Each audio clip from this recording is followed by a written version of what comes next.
Hello all, welcome to the Windows Wireless Kung Fu video. Now this is part of the SWSE Addendum 1.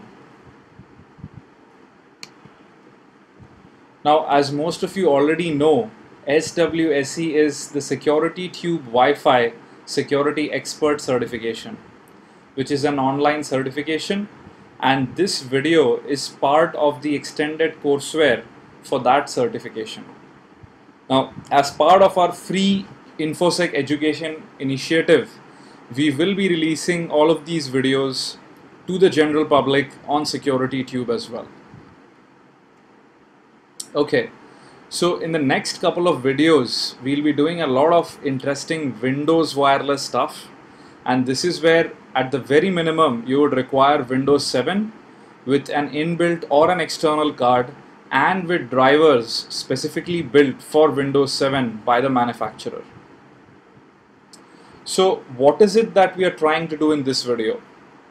Now on a Linux based system, we have used different command line utilities, right?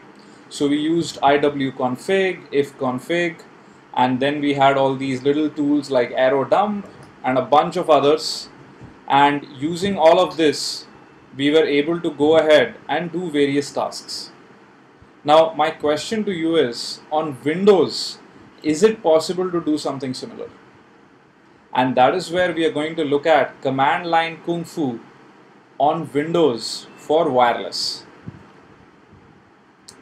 So what I've done is I have a virtual machine here which is running Windows 7, and I have connected my external card, which is an alpha card, to this Windows VM, and basically all the drivers and everything has been installed.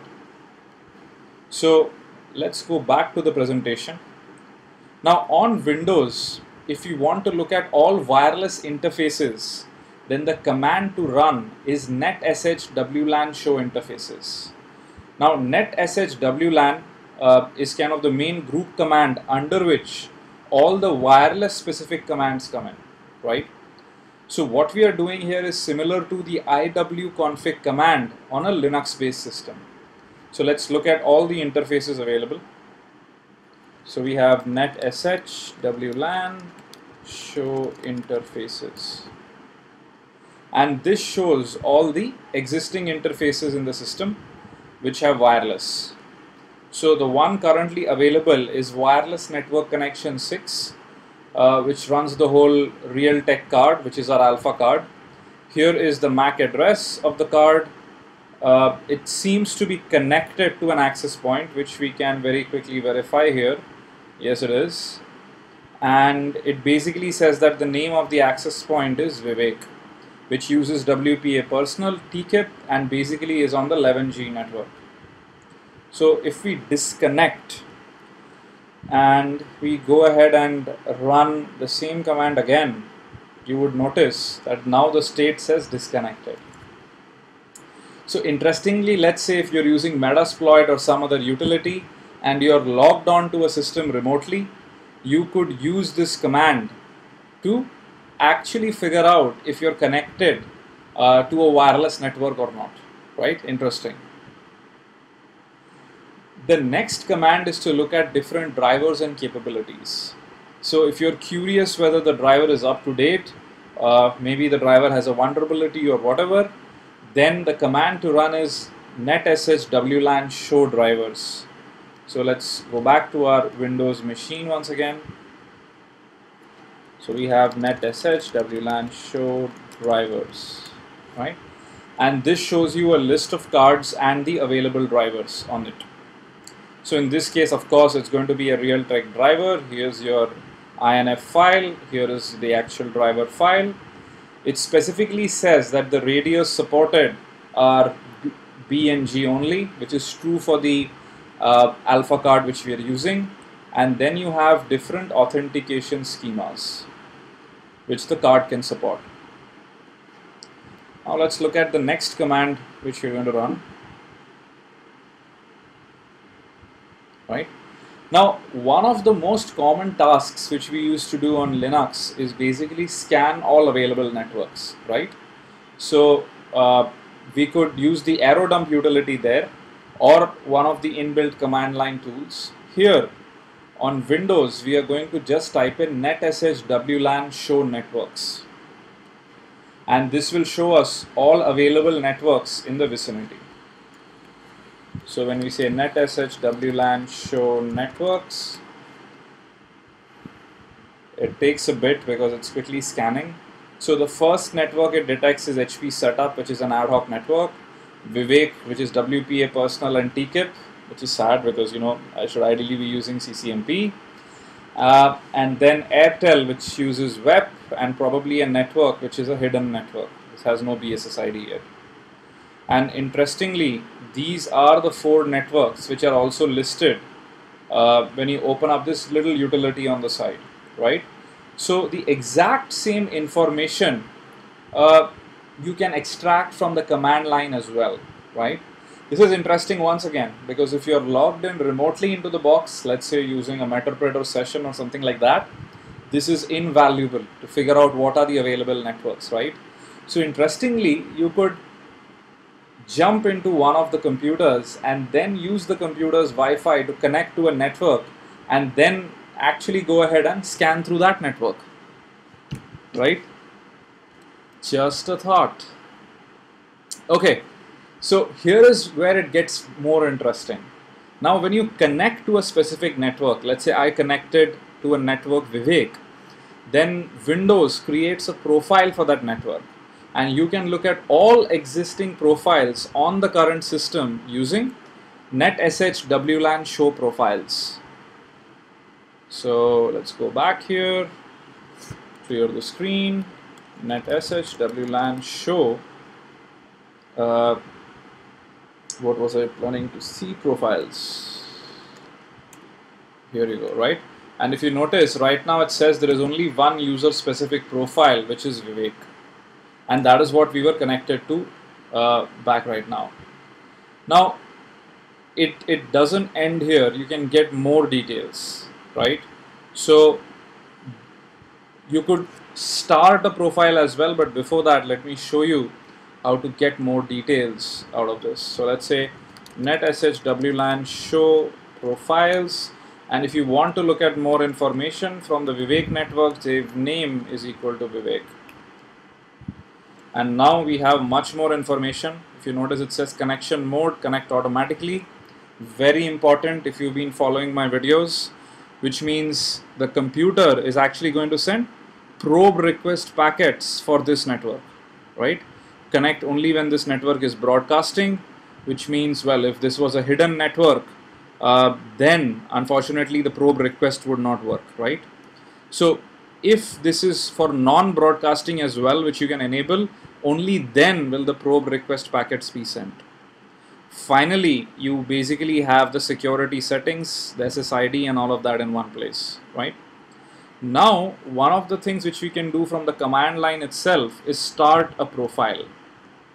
And to start a profile, the command is netshwlan connect and then name and then the profile name. So we have netshwlan connect name and then we have Vivek, right? Now the point to note is that this command is asynchronous. So let's say netshwlan show interfaces, right? So if you notice, currently we are still not connected, but it showed as if the command succeeded, right? So the command is asynchronous regardless of whether you manage to have a successful connection or not, right? And depending on whether the AP is available in the vicinity, you may or may not be able to connect to it, right? But you can actually start this command if you're logged on to a remote box and the AP is also around, right? So try this out on your computer as well. This is a pretty interesting command. And the moment you do that, for example, right now I have switched off the AP, but if it was in range, then you would basically be able to see it in show interfaces, where you would actually see that it would be in a connected state.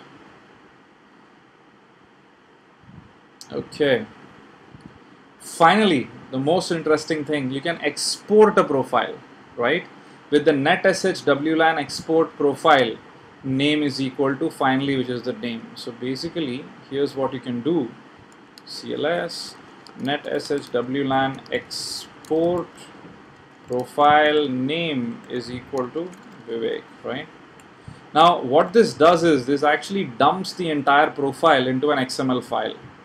Now let's go to the system directory to actually have a look at this file very quickly. Blah, blah, blah. And if you're wondering why we are doing all of these things, well, just wait for a video or two. You're going to have a lot of fun.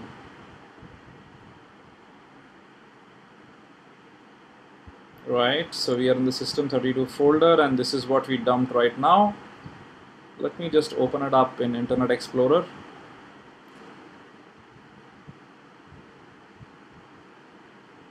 Right, it's a standard XML file. Hopefully IE is not going to crash. Right, okay, so here we are, profile name Vivek, SSID in both ASCII and hex. Then after that, ESS basically just means it's an infrastructure AP. Connection mode is auto, interesting once again. Security mode WPA PSK TK blah blah blah. Then passphrase and then key material. Interesting, right? Is this the encrypted key created from the passphrase, or is this the encrypted passphrase? If you know the answer, write it down in the comments. If not, you'll have to wait for a couple of more videos. But purely from a penetration testing perspective, if you have access to a computer, then you can actually dump all of the profiles of the wireless network which are there configured on that computer, right? Interesting. And you can also do this remotely, which means if you have a Metapreter session, awesome, you can just dump all the profiles. And Robinhood or DigiNinja has written a Metapreter script to do that as well. I'll leave it to you to figure out which one, right? In the next video or probably in the comment section, let me know which one. Okay, so lab exercises. Now this is for students of the SWSE certification. We will do these lab exercises in the webinars for this specific video. So I would really say start doing these exercises before I show you the solution in the webinar. Okay, so the first exercise is I showed you how to go ahead and dump profiles, but how do you create a profile, right? One is, of course, you can click that little icon there for an access point, create the profile. Using the command line, how do you create a profile? And you need to create profiles for SSID, SWSE, of course, for an open WEP and WPA network, all three of them, right? Lab exercise 2. Now what I want you to do is similar to the utility, to the Metapreter script Robin has written. Can you write a very simple script, right? Maybe a batch script or a Python script which can dump all the profiles from a target computer. Now please note, along with the profiles, it should also dump all the passphrases in clear text, okay? Which means you need to be doing a little bit of digging around in most of these commands, right? So try it out. All the magic is within NetSHWLAN blah blah blah, and the way in which you can explore that more is by using the NetSHWLAN, and then you have, of course, the help option, which gives you a lot of these other options which you need to explore, right? Okay, assignment for the students: learn about the hosted network feature before you watch the next video in the SWSE addendums. Okay, quick question: can you use it as a backdoor? I've been giving bunch of talks in places like BrewCon, Hacktivity, Black Hat, and all of these places I've been talking about how the hosted network could be abused. So that's an assignment for you. So That brings us to the end of this video, which is an additional addendum to the WLAN security mega primer. And you're watching this as part of the SecurityTube Wi-Fi Security Expert Certification course. If you've not taken the course, this could be interesting to you. We have a ton of benefits for the students: access to the portal, webinars with full coverage where we will discuss the labs and the assignments, webinars for doubt clearing, Q&A sessions, a bunch of other things including PDF slides, cheat sheets, 12 hours of videos which are also open sourced, all future course updates. And note, all of this is lifetime access along with a mock exam and a certification exam. And if you're wondering how the certification exam would be, totally hands-on practical. You are going to SSH into a box which has multiple WLAN cards, and using that conduct a penetration test of the neighboring network. I've been really working hard to create that test network, and I can tell you it's going to be fun. I will not say it's hard. If you follow all the videos in this course, you're already through the certification, right? So if you diligently follow the videos, the exam should be a cakewalk, right? If not, it's of course going to be difficult. So that's all, guys. Please leave your comments behind at the bottom of the video. People following the course in the student forums, if you have any additional questions, please post it in those forums and we'll get back to you as soon as possible. Thank you very much and have a great day ahead.